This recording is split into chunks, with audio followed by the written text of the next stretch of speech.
बिस्मिल्लाहिर्रहमानिर्रहीम अस्सलाम वालेकुम रहमतुल्लाह। ये हफ़्ता इंतहाई अहम तरीन हफ़्ता, क्योंकि इसके वीकेंड के ऊपर इमरान खान ने 8 फरवरी की कॉल दी हुई है, यौम एहतजाज की, यौम स्याह की।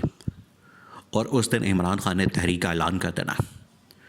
और देखिए, इस वक्त तमाम शोबों से ताल्लुक़ रखने वाले लोग, वो चाहे पढ़े लिखे डॉक्टर्स हों, इंजीनियर्स हों, वकला हों, लेबर हों, लेबर यूनियन हों, यानी किसी भी इदारे से, डिपार्टमेंट से, किसी भी शोबे से ताल्लुक़ रखने वाले लोग इस हुकूमत से इतने तंग आ चुके हैं, इतने तंग आ चुके हैं। आप इसी से अंदाज़ा कर लें लोग इनसे कितने तंग हैं और इस मुल्क के अंदर रहना जो है उनके लिए कितना वबाल बन गया है, उनके लिए कितना जीना हराम कर दिया गया है कि लोग अब पल्ले से पैसे दे के मौत ख़रीदते हैं, पल्ले से पैसे दे के तो डूब रहे हैं, पल्ले से पैसे दे के तो समंदर के अंदर गर्क हो रहे हैं। आपने कभी दुनिया में कभी ऐसी मिसाल सुनी है जो यहाँ पर होता है? 50-50 लाख लेके दे के आप यहाँ पर मौत को गले लगाते हैं। क्यों? क्योंकि लोग यहाँ पर तंग हैं, उनको पता है यहाँ पर रहे तो हम मर जाएंगे। हम 50 लाख देते हैं, यूरोप जाते हैं, पाकिस्तान का खेड़ा छोड़ते हैं और निकलते हैं यहाँ पर। इस हुकूमत ने तो बेड़ा गर्क कर दिया, तो निकलते हैं। इससे आप अंदाज़ा कर सकते हैं कि कितनी बुरी हालत है यहाँ पर।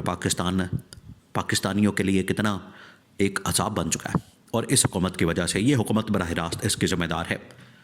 तो इमरान खान ने जब एहतजाज की कॉल देनी है तो फिर पब्लिक ने रिस्पॉन्स करना है। पब्लिक तो पहले तैयार बैठी हुई है कि बिल्कुल इस हुकूमत के ख़ात्मे के लिए हमें कोई जद्दोजहद। अब तजावुज़ात के नाम के ऊपर पूरे पंजाब के अंदर एक नया सिलसिला शुरू कर दिया गया।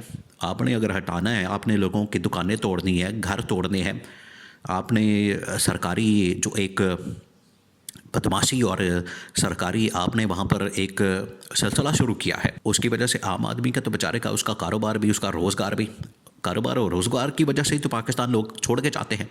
उसका रोज़गार, कारोबार मुकम्मल तौर पर तबाह कर दिया। आपने अगर तबाही फेरनी है, उनका कोई तजावुज़ात करना है तो उनको मतबादल दें। बहरहाल बात यह है कि जब इमरान खान ने कॉल दी हुई है तो उसके ऊपर इस्टेब्लिशमेंट के अंदर भी बड़ी फ़िक्र और तशवीश पाई जाती है। और इस्टेब्लिशमेंट को पता है इस बात का जो पब्लिक पल्स है वो क्या है। अब ये सारी जो इन्फॉर्मेशन है, ये तमाम की तमाम जो रिपोर्ट्स हैं, इस हवाले से जितनी इन्फॉर्मेशन आती है और इस हवाले से जितनी चीज़ें आती हैं, लोग चाहे यहाँ पर पैसे दे के तो समंदर के अंदर गर्क हो रहे हैं, ख़ुदकुशियाँ कर रहे हैं और लोगों के कारोबार तबाह किए जा रहे हैं तजावुज़ात की आड़ में। ये इस्टेब्लिशमेंट के पास ये सारी इसकी पल्स पहुँचती है और इस्टेब्लिशमेंट को पता लगता है कि किस तरीके से ये अवाम इस गवर्नमेंट हुकूमत के ख़िलाफ़, उनके अंदर कितना नफ़रत और गुस्सा पाया जाता है। ये इस्टेब्लिशमेंट को पता है। इस वजह से इस्टेब्लिशमेंट को इस बात का यकीन है कि इमरान खान ने अगर कॉल दी है तो इमरान खान की कॉल के ऊपर अवाम लब्बैक कहेंगे। अब इस हवाले से इन्होंने एक मीटिंग कॉल की, एक इजलास बुलाया और उस इजलास और मीटिंग के अंदर जो टॉप लेवल की मिलिट्री कमांड है वो बैठी। उन्होंने सर जोड़े। देखें, वो इसी तरह से बैठते हैं, सर जोड़ते हैं और ना सिर्फ पाकिस्तान की मौजूदा पल्स को देखते हैं, उसको परखते हैं, उसकी जांच पड़ताल करते हैं, बल्कि फ्यूचर के हवाले से भी वो फिर स्ट्रैटेजी बनाते हैं, हिकमत अमली बनाते हैं और उनकी जानिब से फिर हिकमत अमली बनाई जाती है।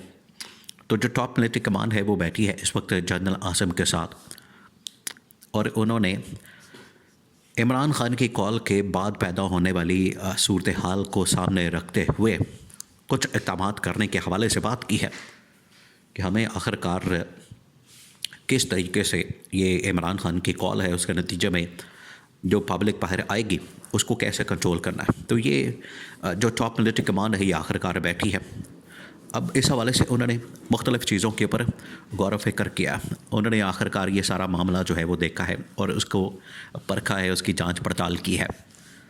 उन्होंने ये देखा है कि पाकिस्तान के जो हालात बन चुके हैं इस गवर्नमेंट की वजह से, हुकूमत की वजह से, ये शरीफ ख़ानदान के जो चाचा भतीजा के मॉडल यहाँ पर अप्लाई किया हुआ है, ऊपर चाचा बैठा हुआ है, नीचे भतीजी बैठ के तो तबाही और बर्बादी फेर रही है। आवाम तो बिल्कुल नको नक हो चुकी है। आवाम का तो गुस्सा इस वक्त आसमान पर पहुँचा हुआ है। तो वो अगर इमरान खान की कॉल आती है तो वो बाहर निकलेंगे। उनके पास तो इस वक्त कोई चारा नहीं, उनके पास कोई रास्ता नहीं, उनके पास कोई ऑप्शन नहीं, वो तो बाहर निकलेंगे। तो जर्नलों ने कहा है जनरल आसिफ को कि आप जाएं और इस हवाले से शहबाज शरीफ को समझाएं, उनसे बात करें और उनको कहें कि इस सिचुएशन को मुज़ाकरात के ज़रिए से पॉलिटिकली मैनेज किया जाए। देखें, ये पिछले तकरीबन कोई 2 हफ्तों से जैसे इमरान ख़ान ने इस हुकूमत के साथ तमाम और हर किस्म के डायलॉग को, मुज़ाकरात को, राब्तों को ख़त्म कर दिया। इस हुकूमत की नीयत को देखते हुए, इनकी हुकूमत की नीयत के अंदर खोट है। इमरान ख़ान को इस बात का अंदाज़ा था और इस्टेब्लिशमेंट को भी इस बात का पता है। उन्होंने फिर गवर्नमेंट को ये डंडा दिया शहबाज शरीफ को। इसी वजह से शहबाज शरीफ, राना सनाउल्लाह, स्पीकर अय्याज सादिक, इरफान सिद्दीकी, उस सारे मैदान के अंदर अब तो ख्वाजा साद रफ़ीक भी वो तरले कर रहा है कि मुज़ाकरात करो, खुदा के वास्ते मुज़ाकरात करो, ये मुल्क को एक खाई की तरफ मत लेकर जाओ और एक तशवीशनाक और खौफनाक और ख़तरनाक सूरत हाल की तरफ मत खेलो। और गवर्नमेंट और हुकूमत वक्त की ज़िम्मेदारी होती है। देखिए, गवर्नमेंट हुकूमत जिसके पास पावर होती है, अथॉरिटी होती है, इदारे होते हैं, शख्सियात होती हैं, वजारतें होती हैं, उनके पास सारी की सारी पावर होती है और पूरा का पूरा निज़ाम होता है। ये उसकी ज़िम्मेदारी होती है कि वो इंगेज करे अपोजिशन की पार्टियों को, जमातों को। तो ये जर्नलों ने तो कहा ये इतनी नाकाम किस्म की गवर्नमेंट शायद ही हमने पाकिस्तान की तारीख में कभी देखी हो और इस किस्म की गवर्नमेंट से हमें वास्ता पड़ गया है। ये उन्होंने खुला के बात कर दी है और उन्होंने जनरल आसम को ये बड़ा खुला पैगाम दिया, खुला पैगाम। ये हमें अब इसका कोई हल निकालना है, क्योंकि पहले ही जो ये 26 नवंबर का वाक़या हो चुका है, इसकी वजह से फ़ौज के ऊपर जो है वो बड़ी बदनामी हो रही है और फ़ौज के ऊपर जो है वो बड़े सवालात उठाए जा रहे हैं। क्योंकि आखिरकार जो गोली चलाने का मामला है, या तो वो वहाँ पर पुलिस कर सकती है, या रेंजर्स कर सकती है, या फ़ौज कर सकती है। अगर गोली तो इन्होंने चलानी है, इदारे तो यही हैं जिनके पास असला मौजूद है। लेकिन पीछे गवर्नमेंट जब ऑर्डर देती है तो तब ये काम करते हैं। तो इन्होंने क्या किया, PTI और इन्होंने इस्टेब्लिशमेंट को, फ़ौज को, इदारों को सैंडविच बना दिया गवर्नमेंट वालों ने, हुकूमत वालों ने। ये है ब्रीफ वारदात 2 नंबरी। इस्टेब्लिशमेंट ने तो अब किसी किस्म की इनका हुक्म मानने से और इनकी बात मानने से इनकार कर दिया। उन्होंने कहा कि ये अब नहीं होगा।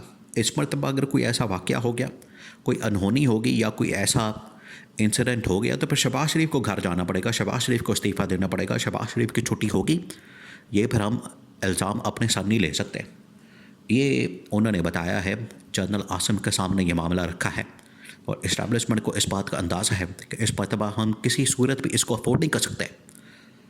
जिस किस्म का आलमी प्रेशर 26 नवंबर के बाद आया था।